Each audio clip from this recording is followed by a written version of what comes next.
Deutsch lernen durch Hören.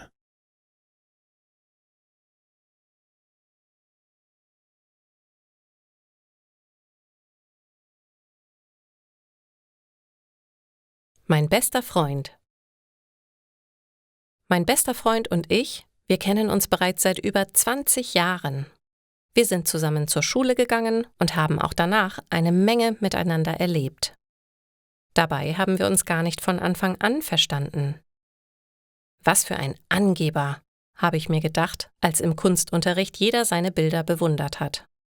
In Wahrheit bin ich einfach nur neidisch gewesen, denn mein großes Hobby ist das Malen und auch ich hätte gern so viel Lob bekommen wie er.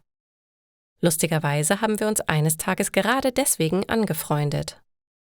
Als er im Vorbeigehen eines meiner Bilder, einen Sonnenuntergang am Meer, gesehen hat, hat er mich darauf angesprochen. »Wow, tolle Farben«, hat er gesagt. »Du bist wirklich talentiert.« Ich habe versucht, mir das nicht anmerken zu lassen, aber insgeheim habe ich mich unendlich gefreut. »Vielen Dank«, habe ich gesagt. Dann habe ich hinzugefügt, »Deine Bilder finde ich ebenfalls super.« Schließlich haben wir beide uns zum gemeinsamen Malen verabredet und daraus sind regelmäßige Treffen geworden. Heute leiten wir gemeinsam eine Kunsthandlung. Sicher gibt es bei uns auch ab und zu Streit, aber den findet man in jeder Freundschaft. Wichtig ist, dass man sich immer wieder ausspricht und verträgt. Wir beide wissen, dass wir uns stets aufeinander verlassen können. Auch von Neid ist heutzutage keine Spur mehr.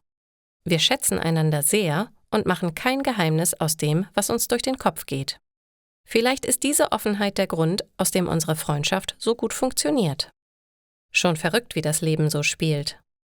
Der beliebte Klassenkamerad, den ich früher absolut nicht ausstehen können habe, ist heute der vielleicht wichtigste Mensch in meinem Leben. Mein bester Freund.